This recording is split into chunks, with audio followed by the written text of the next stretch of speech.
nin waxaa jiri jiray Rabiic ibn Khudaym oo dadkii hore ka mid ahaa oo aad u cibaad badan waa nin dhalinyaro oo Ilaahay diin u siiyay ninka dhalinyarada oo mutadayinka oo diinta leh iyo gabadha dhalinyarada oo diintooda mutadayinada ah bal u fiirsa dadka diinta la say ahaan jireen waxa dhici karta adoo diin sheeganaya inaad meelaha taagan tahay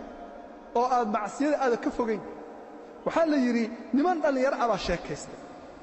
wada qisada soo gaabiyo markaasay waxay ka sheekeeyeen ninkaas warikan dhalinyarada oo cibaadada badan waxaan rabnaa inaan soo dabno xagaan ku soo dabaynaa waxaan rabnaa inaan macsiyo galo groupkeena u soo galo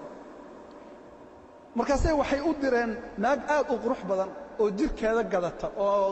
naag dadka dhan ay ku findaysan yihiin oo uusan xataa aqoonin asagu bayntay lacag u ballan qaadid waxay dhahay hadaad ninka shabaqa macsiyada ku soo ridid waxaan ku siinaynaa 1,000 dirham oo lacag ballan weey cash baan ku siinaynaa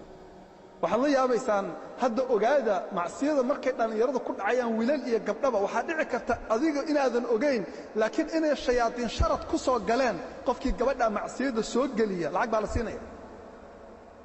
qofkii gabadha cadaabka u soo jiida wiilka cadaabka u soo jiida lacag baa la siinaya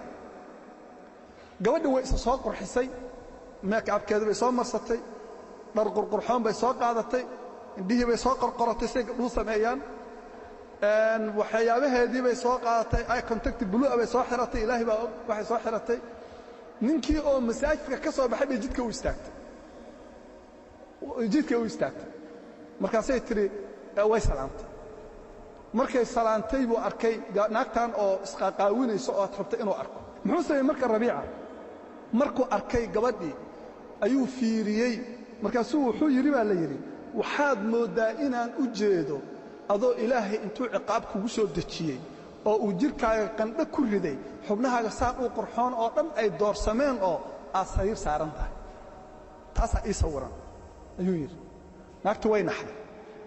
markuu intaas ku yiri oo ay naxday oo dib u istaagtay ayuu wuxuu yiri waxaad moodaa inaan hadda u jeedo adoo qabri inta lagu dhigay kaliga ah labadii malgeesaha ka taageen ay ku su'aalayaan xaq ku dhigi doontaa Rabiic baan jidka u istaaga waxaan ilaahay Rabiic saatahay miyaad dhigi doontaa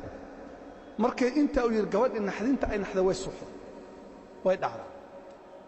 hada qalbiga ka soo baxay way oo daacad markay muddo suuxsanayd bay soo kacday